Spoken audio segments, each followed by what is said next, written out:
Love is one of the most wonderful things ever. Pinakauso, pinakanararamdaman ng marami, pero also sometimes the least understood of all. Ang pag-aaral po natin, the wonders of love. Ano ang mga hiwaga, mga kababalaghan, at mga magagandang bagay tungkol sa pag-ibig. Salamat po Diyos dahil kayo ay Diyos ng pag-ibig. At tulungan mo kami, Panginoon, na maunawa ito ng higit pa para lalo naming maramdaman, maipadama, ma-enjoy, at lalo namin kayo, Panginoon, na madakila because you are God of love. Patawarin niyo po kami sa aming mga kasalanan, palakasin niyo po ang aming katawan, ang aming isip, ang aming loob, at nawa, Panginoon, dumagdag pa sa aming dati nang alam ang ituturo niyo sa amin ngayon. Enable us to have a deeper, wider, higher understanding of love because you are love. In the name of Jesus, your Son, our Lord, we pray with thanksgiving. Amen.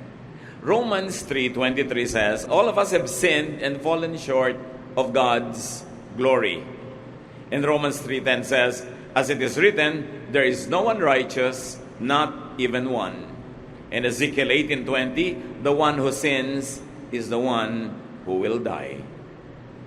So everybody is a sinner, but sinners die. Sin, death, separates people from God. Yung death could mean physical, it could mean spiritual, but both forms of death mean separation. Kaya tayo nalulungkot pag may namamatay because there is separation. But eternal and spiritual death means separation from God. Now, what is the relevance of God's love to death and to separation? The wonders of God's love, number one, is God's love saves. Love offers salvation. Love makes salvation possible.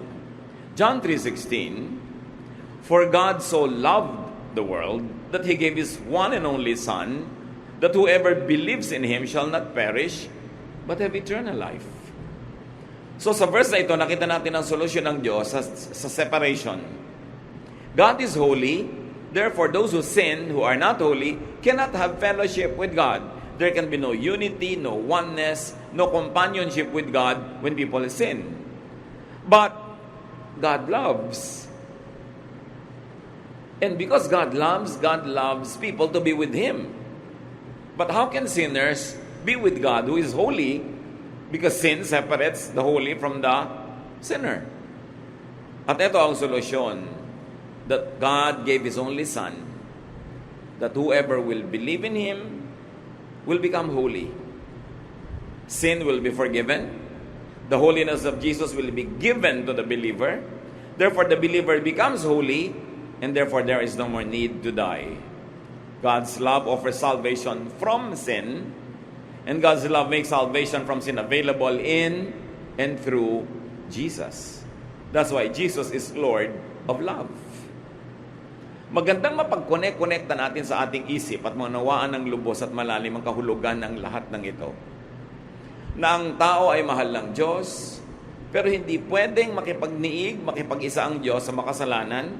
So ang ginawa niya sa kanyang pagmamahal ay pinadala niya ang kanyang anak na si Jesus, na sa pamamagitan ni Jesus ang mananalig sa kanya ay magiging banal, therefore na-solve ang problem. People who believe in Jesus become legally holy, though actually are not. Sa totoong buhay, sa pang-araw-araw na buhay, walang banal. Kahit pa na born again ka na, kahit tumanggap ka na kay Jesus, araw-araw nagkakasala ka pa rin. Pero sa tingin ng langit, hindi ka na nagkakasala pang muli kasi yun nga ang binayaran ni Jesus. Binayaran ni Jesus yung kasalanang nagawa na, ginagawa at gagawin pa. Ang laging takot ng iba sa teaching na yan, baka daw abusuhin ng iba. No person who truly receives the love and forgiveness of God will ever use that love as a license to deliberately live in sin. That is impossible. Kaya huwag tayong sobrang mag-alala, ma-underestimate natin ang power ng Holy Spirit to convict, at yun ding conviction ng mga tao to live a righteous life. Kaya iba ayaw nila nagtuturo ng salvation which is eternal because they're afraid that it might be abused. Huwag nating i-underestimate ang pananalig ng tao, katapatan ng tao, at ang power ng Holy Spirit to convict. Love is so wonderful that it makes us sinners holy in the eyes of God. Parang yung mga magulang, kung minsan makikita mo, sobrang mali na nga yung anak, pero naiunawaan pa niya, justify pa. Kasi yung anak ko na yan, nung maliit yan nauntog yan kaya nagkaganyan. May mga justification. Yung anak ko kasi na yan, medyo napabayaan ko nung maliit ako, hindi ko naalagaan, kaya naging ganyan. Kahit ang daming ginagawang mali ngayon, ayaw sasabihin yung anak.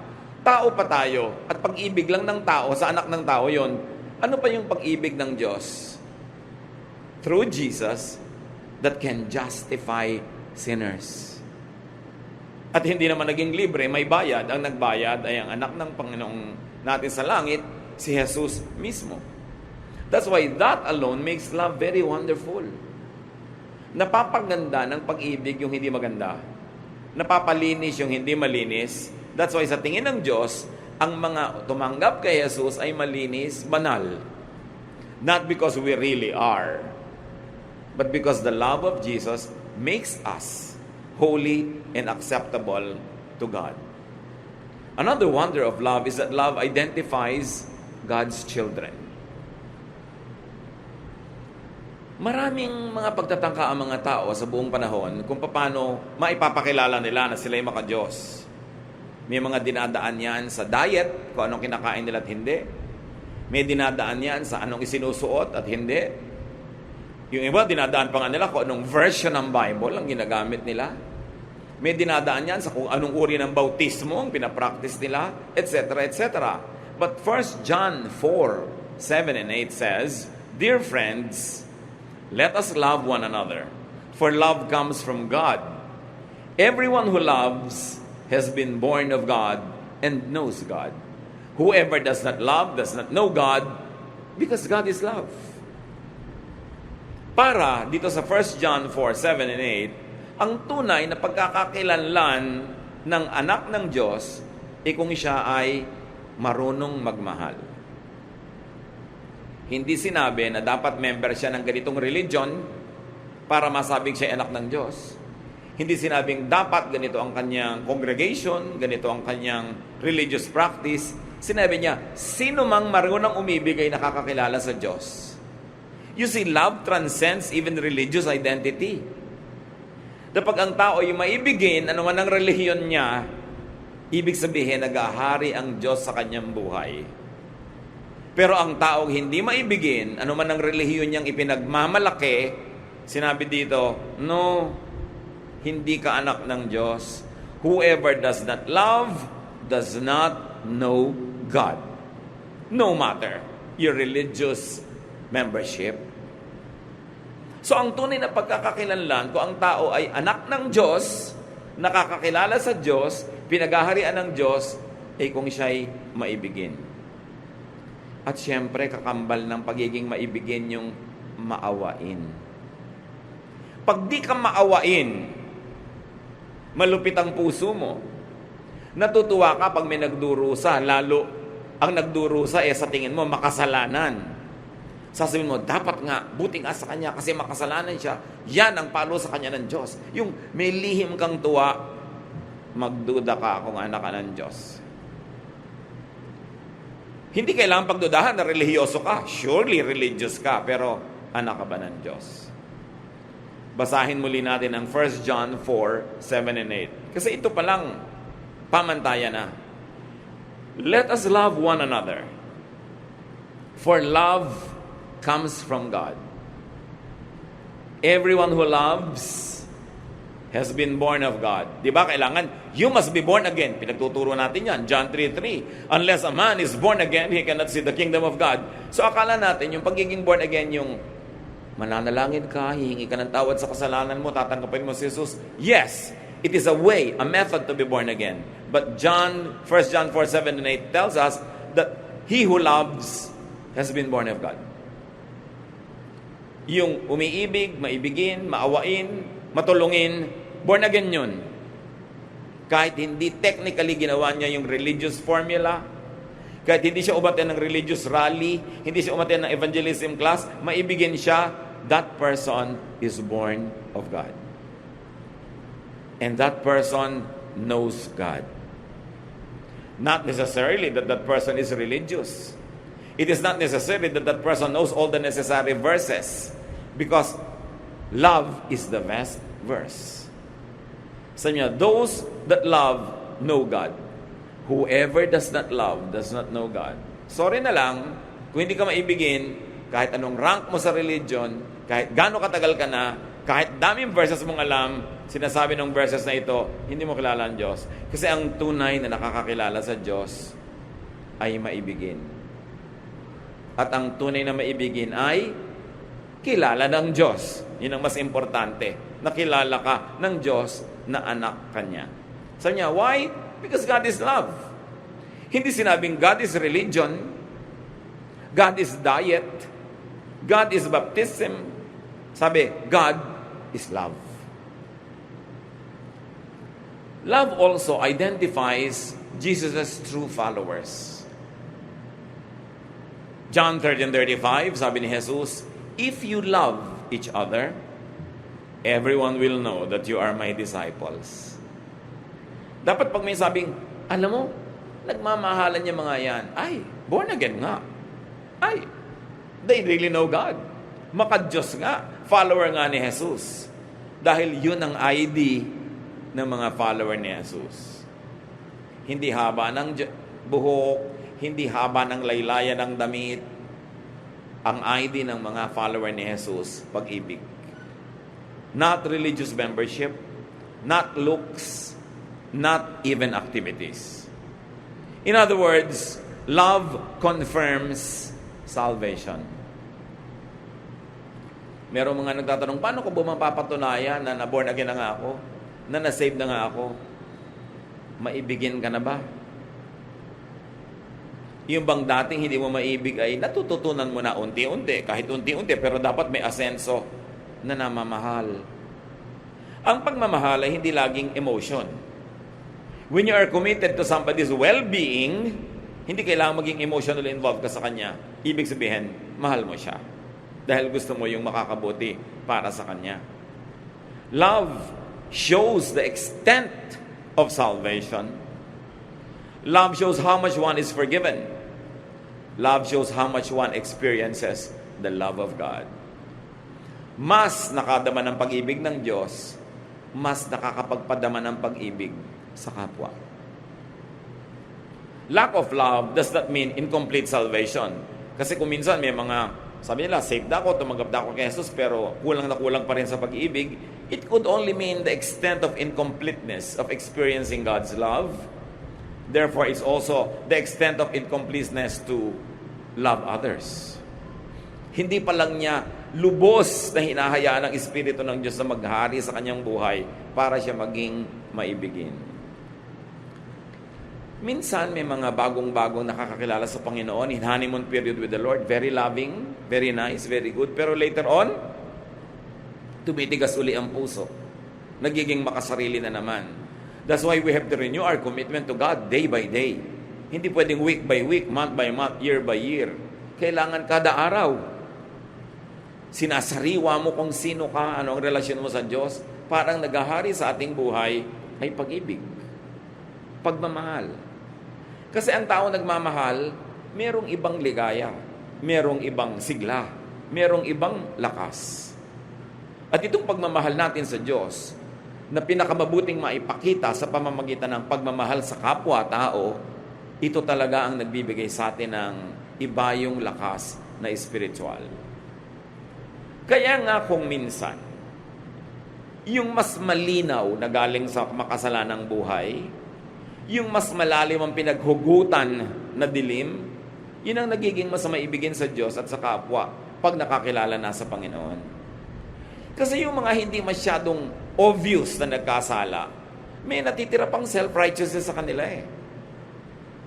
Sasabihin na, hindi naman malaki ang naging kasalanan ko. Hindi naman ako talagang katulad ng iba dyan, na ang laki-laki ng kasalanan.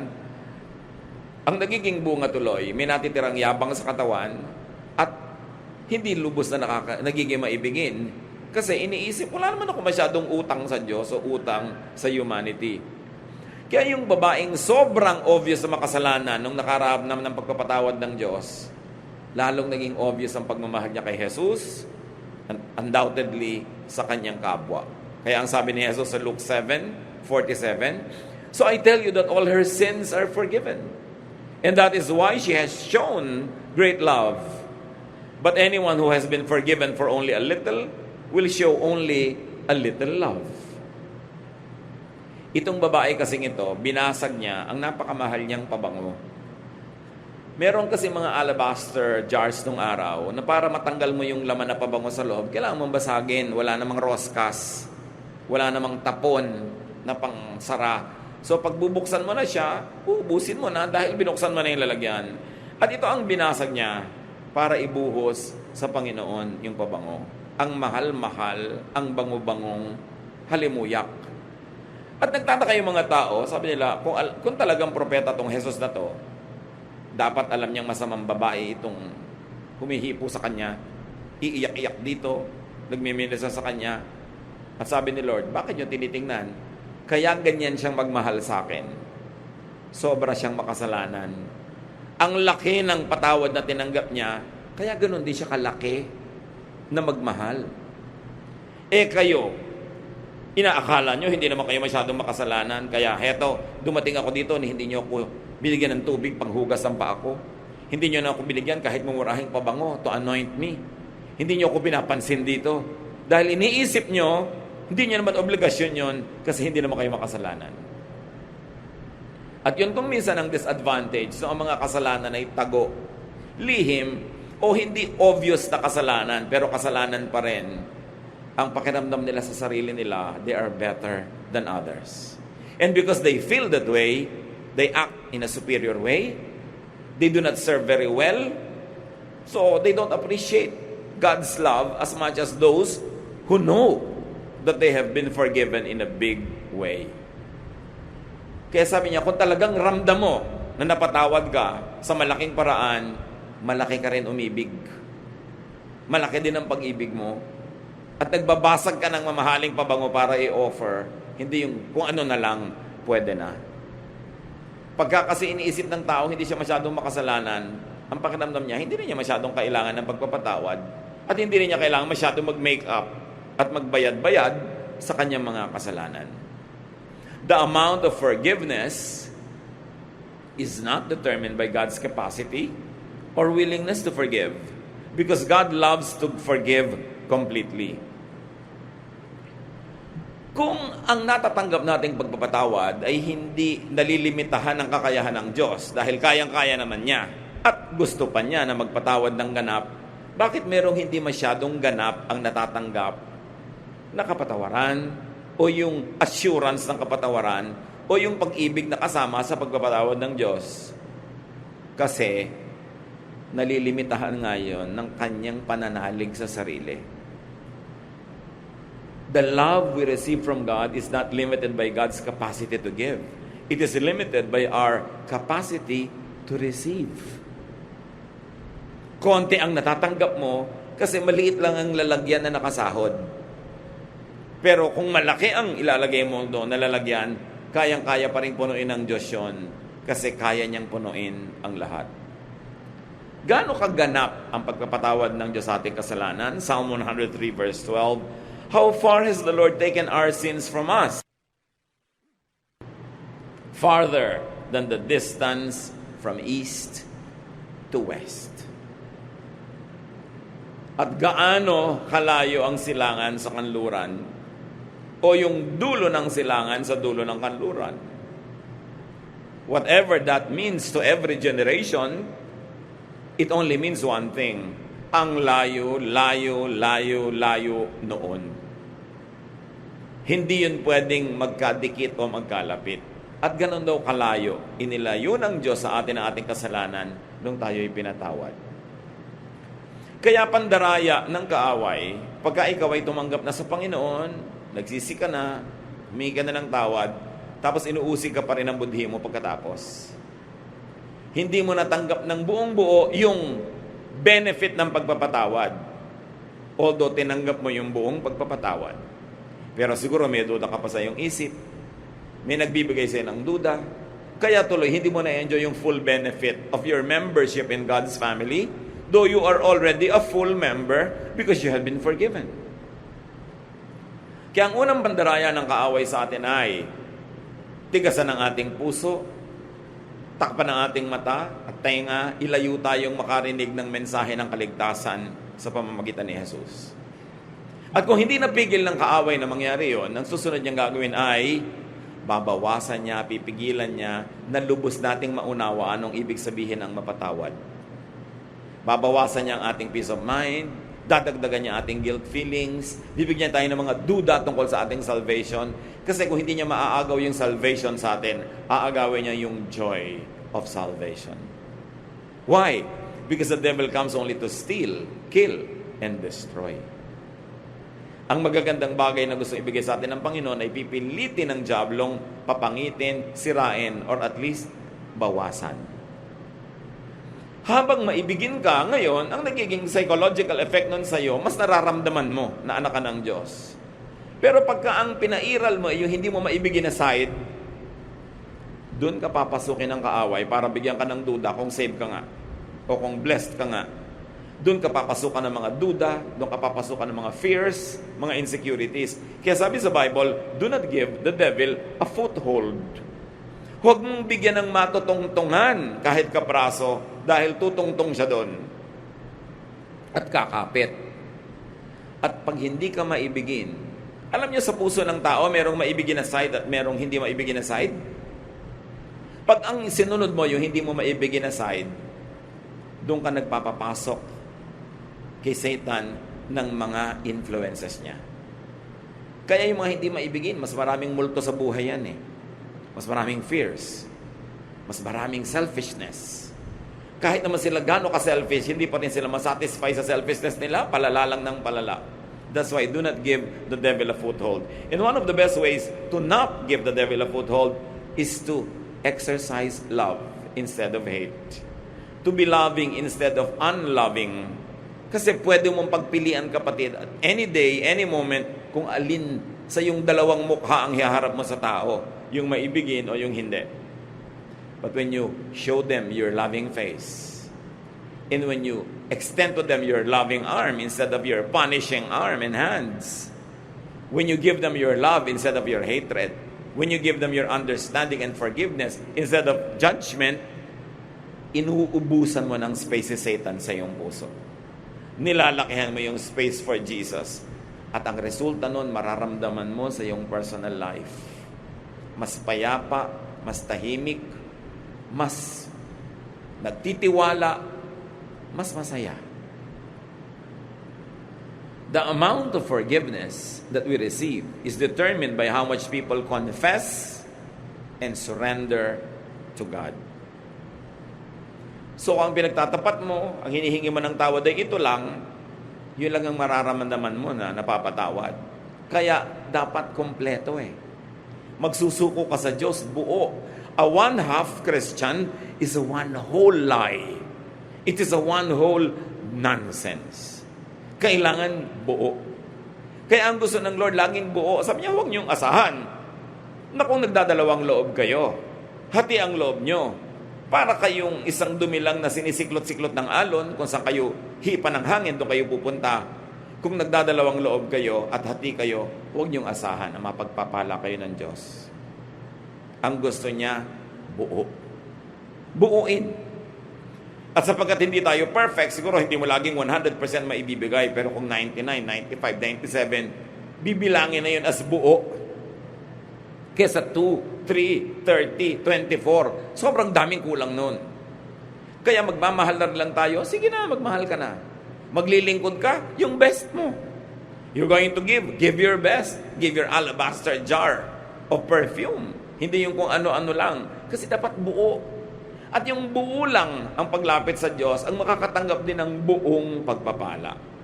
Hindi ka para-kapraso, hindi punit-punit, hindi pilas-pilas, hindi kakaunti.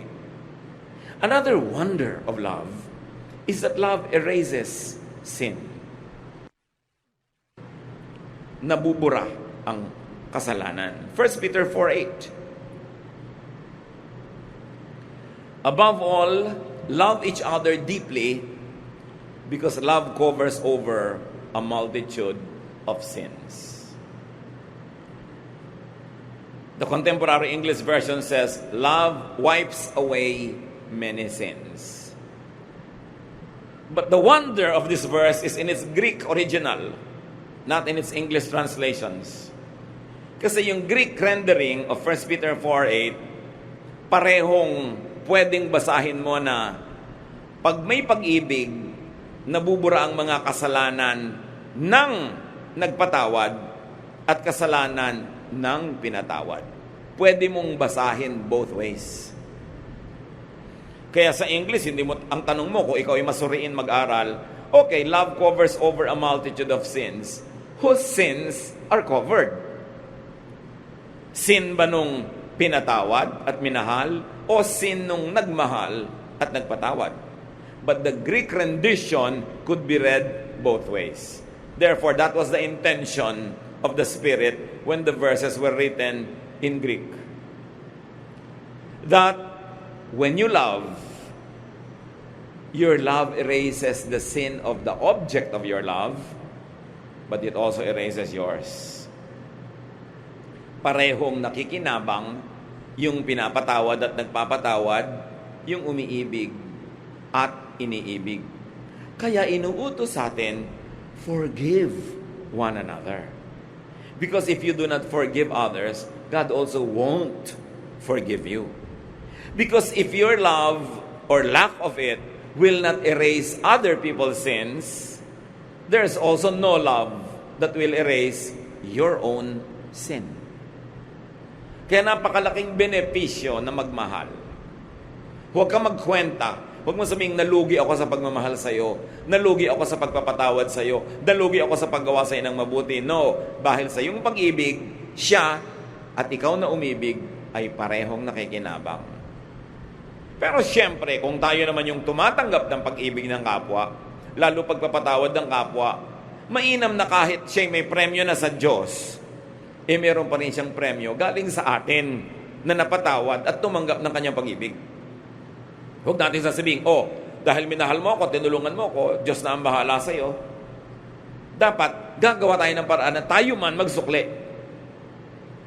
Pero kung ikaw yung nagbigay, tas hindi ka nasukli anong tao, ibukas mo ang mata mo sa ibinigay sa iyo ng Diyos. Dahil pati ang iyong mga kasalanan ay nabubura pag nagpapatawad ka at bumubura ng kasalanan ng iba. God's love in and through Jesus covers over and wipes away people's sins. Love for one another covers over and wipes away other people's sins and one's own sins. Ano ang napakalinaw na moral lesson yan agad, mga kapatid? If you can't be sinless, love all the more. Kung di ka makapamuhay ng walang kasalanan, nagkakaroon ka pa rin ng mga kasalanan, anong ipambubura mo doon? Pag-ibig sa kapwa. Pagmamahal. Kaya mas marami kang hindi malampasan pang kasalanan, hindi mapagtagumpayan, mas sikapin mo maging maibigin, patawad sa kapwa. Kasi sa pagbubura mo ng kasalanan nila, dahil minamahal mo sila, pati ang sayo nabubura. Baligtarin niyo, mga kapatid. Kung di kayo marunong magpatawad, ano nangyayari sa mga kasalanan nyo? Di rin napapatawad. Pag hindi kayo marunong magbura ng utang ng iba, ang utang nyo rin hindi nabubura. Kaya sa Matthew chapter 6, ang linaw ng sinabi sa Lord's Prayer, forgive us as we forgive those who sin against us. Patawarin mo kami, gaya rin naman ng pagpapatawad namin sa nagkakasala sa amin. Kung nagpapatawad kami ng kalahati lang, Lord, di kalahati lang din ang kasalanan ko ang patawarin nyo. Kung di po ako nagpapatawad, di huwag nyo akong patawarin. Pero Lord, nagpapatawad po ako, kaya patawarin nyo na rin ang mga kasalanan ko. Yang pag-ibig, mas kailangan yan ng mga hindi makapagtagumpay sa mga kasalanan. Kasi kailangan may mambura ng ating mga kasalanan. And it is love for others that will do that. Matthew 22:37 to 39. Nung tinanong si Jesus kung anong pinakamahalaga sa lahat, sa mga utos, sabi niya, love the Lord your God with all your heart, soul, and mind. This is the first and most important commandment. The second most important commandment is like this one, and it is love others as much as you love yourself. Ang totoo, yung 10 commandments, pwedeng hatiin sa dalawa. Yung mga naunang commandments only means love God. Yung you shall not call upon the name of the Lord your God in vain, yung you shall have no other gods before me, etc., etc. It means love God. At yung mga do not steal, do not commit adultery, do not covet, do not kill, lahat yon love others. Kaya pag mahal mo ang Diyos at mahal mo rin ang iyong kapwa, technically, sinusunod mo yung buong commandment. So huwag kang mapako sa mga detalye ng mga commandments at mga religious laws. Ang mahalaga ito, maibigin ka. At pag maibigin ka, mapansin mo man o hindi, natutupad mo, nasusunod mo ang kautusan. Kasi ang kautusan, nakakalito sa mga detalye. Pero ang ibig sabihin lang, maging maibigin ka. Tulad ng, bakit ang mga babae sa Corinth ay inuutosang magbelo? Kasi ang lalalim ng mga damit nila, yung mga dibdib, yung mga likod, nakakaakit sa mga lalaki sa worship, na nakatingin na sa batok nila, tinititigan na yung mga buhok nilang umaakit sa batok nila patungo sa likod ng tenga nila, na wala na sa pag-worship ang mata ng lalaki. Kaya maibigin ka, magbelo ka para di ka titigan at nang walang tukso. So, maibigin. Pag sinabing huwag kang kumain ito dahil may na-offend, kasi na-offend sila, huwag na lang sila ma-offend. O sige, hindi ko na lang kakainin, maibigin ka nun. Yung sinabing, you shall not covet what is not yours, pag-ibig sa kapwa, kanya yun bakit mo pag-iinteresan? You shall not steal. You shall not commit adultery. Because when you commit adultery, una, hindi mo minamahal ang asawa mo. Pangalawa, hindi mo minamahal yung kapartner mo in crime kasi nagkakasala rin siya. At kung siya may asawa rin, hindi mo minamahal yung asawa niya, inaagawan mo. Kung may mga anak siya, inaagawan mo ng tatay itong mga anak na ito, napunta na sa yung tatay nila. At kung may mga anak ka na malalayo ang loob o ma-offend o mapapabayaan dahil sa iyong pangangalo niya, hindi mo rin minamahal ang mga anak mo. So lahat ng mga utos actually tungkol sa pag-ibig. Ang problema, yung mga iba sobrang naging legalista at relihiyoso. Masunod lang yung mga detalye ng utos kahit hindi na sila maging maibigin. Nabaligtad. Pagka sinabing batuhin niyo ang mga babaeng nangangalo niya hanggang mamatay, anong pag-ibig doon? Because it is meant to be a deterrent. Para matakot ang mga tao, mga lunya. Huwag silang mang-agaw ng asawa ng may asawa. Maging tapat sila sa kanilang mga asawa. Pero hindi rin naman nag-work. Wala ring takot yung mga tao. Nababato lang, namamatay lang. Nagkakasala lang tuloy yung mga bumabato dahil nagiging malupit sila. Pero tuloy pa rin naman ang pangangalo niya.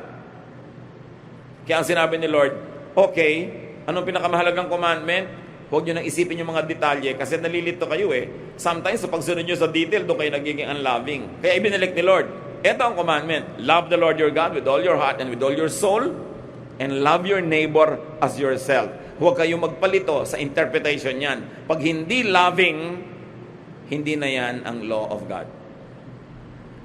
Pag sa pagsunod sa religious regulation, hindi na kayo nagiging loving, nabe-break nyo na yung spirit of the law. Ang sinusunod nyo na lang, the letter of the law. Kaya sabi niya, para walang lituhan, ang lagi mo na lang itanong, is it loving? Pastor, pwede po ba akong umattend ng lamay ng lola ko? Kasi may padasal po sila. Hindi ba? Iba naman yung religion natin. Hindi tayo nagdadasal para sa patay. Loving ba na hindi ka umattend? Apo ka? Hahanapin ka ng mga magulang mo, ng mga tiya mo, ng mga pinsan mo. Loving ba na hindi ka umattend?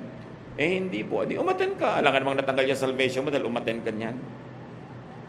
Yung pong pinsan ko, na lumaki kami, kababata ko pa nung araw, tapos ganyan ikakasal. Kaya lang po, iba yung religion nila, kinukuha kong abay.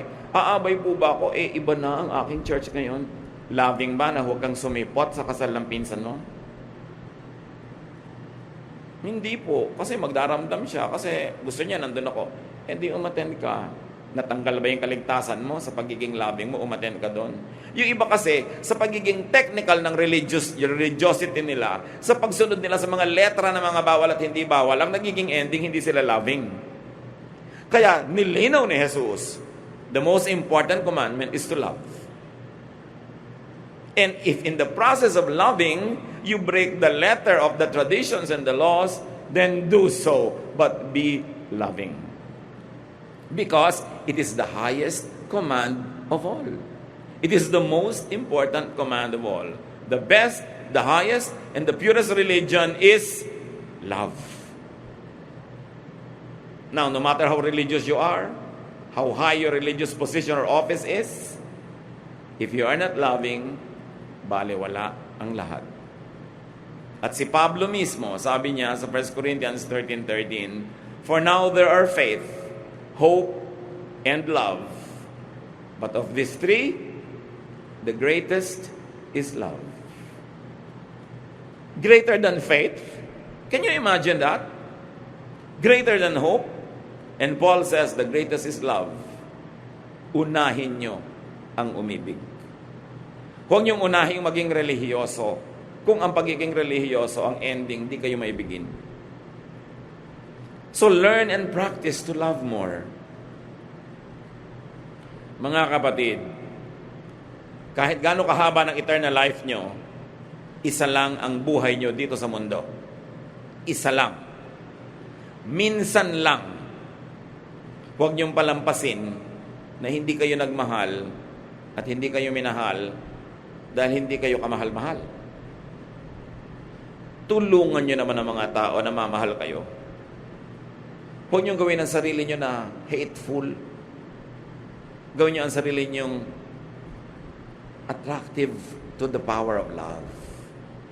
Mag-practice na magmahal. Kung pipili kayo at makakapili kayo ng magmahal at hindi magmahal, piliin niyo magmahal because God is love. Maraming pwedeng approaches. Use the loving approach. And also open up to being loved. Payagan nyo ang mga taong mahalin kayo. Kung minsan sa sobrang dala sa buhay, ayaw nang maniwala sa pag-ibig. Ayaw magmukhang nauuto, nabobola. So ayaw na lang tumanggap ng kahit anong uri ng affection. But remember, allow people to love you. May magiging fake siguro. Huwag nyo na lang masyadong payagan kung di kayo sure. Pero hayaan nyo mag-express ng mga tao ng pag-ibig sa inyo, ng pagmamahal. Alam nyo, may mga tao alukin mo, gusto mong kumain, hindi, ayoko. Yung ayaw agad, refuse agad, usually, pride lang yun eh. Ayaw magmukhang interesado, o ayaw magmukhang patay gutom, o kaya, basta ayaw magkaroon ng utang na loob. Ayaw magmukhang may need for others, kaya laging nagre-refuse. At yun ang sinasabi ko, open up yourself to love. Masusuri nyo naman kung ang nag-aalok sa inyo ay mahal palang sumingil later. Pwede nyong iwasan yon. Pero masusuri nyo rin yung talagang affection.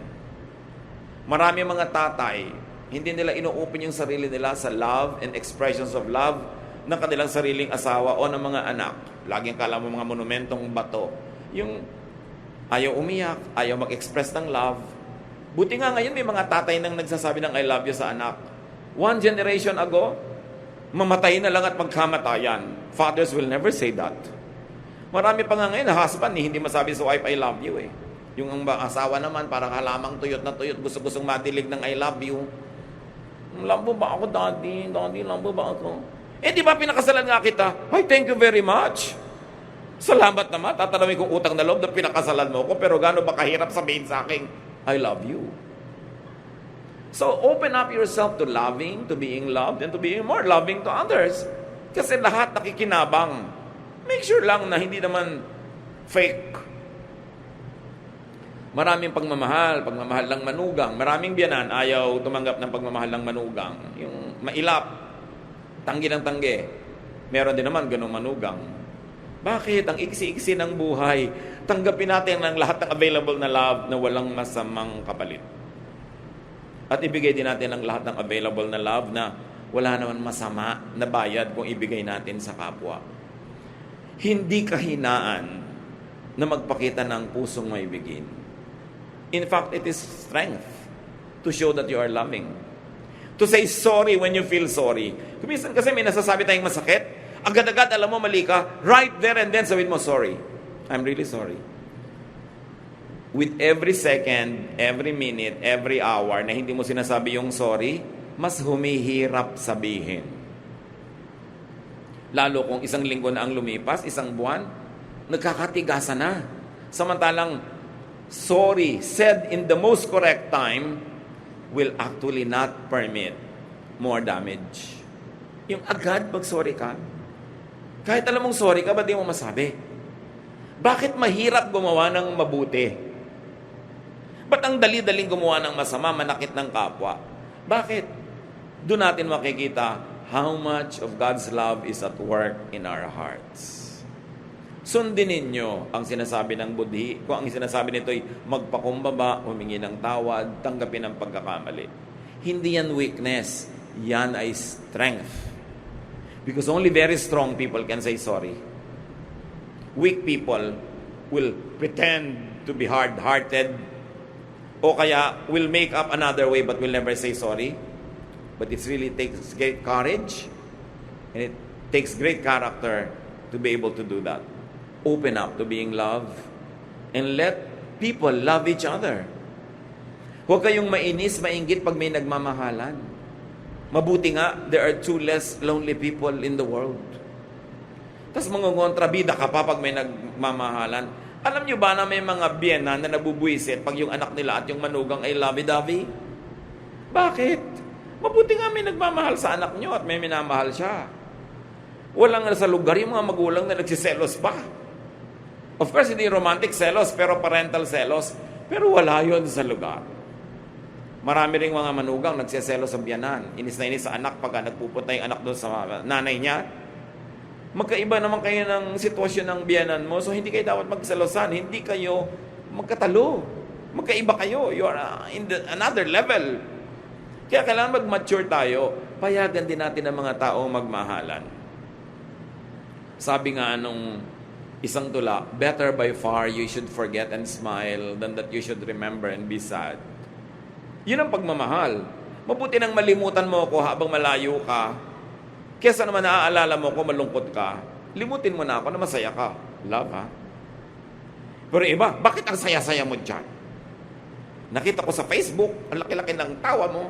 Anong gusto mo? Malungkot ako, ikaliligaya mong malungkot ako dahil wala ako sa feeling mo. What kind of love is that? Allow people to be happy. And allow yourself to be happy. Pero siyempre may hangganan yung asawa mo at hindi mo asawa, magkaiba yun. Dapat hindi ka doon kumukuha ng ligaya sa hindi mo asawa. At huwag mo nang piliting paligayahin yung hindi mo naman asawa. Ang dami namang mapapaligaya, mga ulila dyan. Diba? Mga ibang mga kawawa. Pero ilagay sa lugar, mga kapatid. How much do you love your spouse? Ipagpalagay na 80 o 85%. Ganon din mo ba ine-express or less? Dapat pareho lang. Dapat nga mas mataas pa doon yung rating. Love. Be loved. At tulad ng sinabi ko mga kapatid kanina, help others love you. Bawasan yung mga pangit na ugali. Gawin nating mas masaya tayong kasama, mas mabuting kasama, para madali tayong ibigin. Kasi pag hindi tayo naiibig ng iba, pati sila nagsasuffer, pati sila nalulugi. So, be lovable and love because God is love. Ama namin sa langit. Dapat alam na namin ang mga bagay na ito, pero masarap na ginugunita, inaalala, sinusuri ang mga sarili namin. Loving ba kami? Yung mga tao na right nila na tumanggap ng pag-ibig sa amin, tumatanggap pa sila, O Diyos? At yung mga taong duty nila na mahalin kami, pinapanindigan ba nila yung duty na yun? Nagkakagulo-gulo ang mundo dahil kung saan-saan kaming mali tumatayo. Turuan mo kami, Lord, na maging maibigin, mahalin sa tamang paraan, ang mga tamang taong dapat mahalin sa paraan na yun, at huwag kami magmahal sa maling paraan. Huwag kami padala sa mga romantic love na nakakasira ng pamilya ng may pamilya, na nangaagaw ng asawa ng may asawa. Turuan mo kami, Lord, to love with godly love. Yung pag-ibig na galing sa inyo, malinis, mabuti, mabait.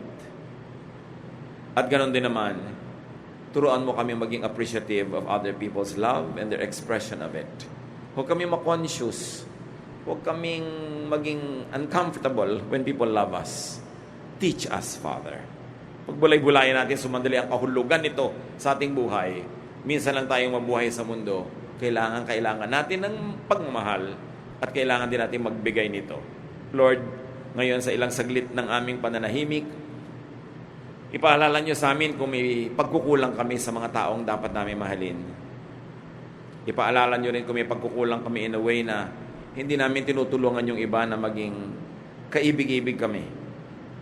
At ipaalala niyo rin, Panginoon, kung tumatanggi kami sa pag-ibig na dapat naman naming tanggapin. Let love rule our lives, and let our life and our faith be defined by love. Spend some time with our loving God and hear His voice.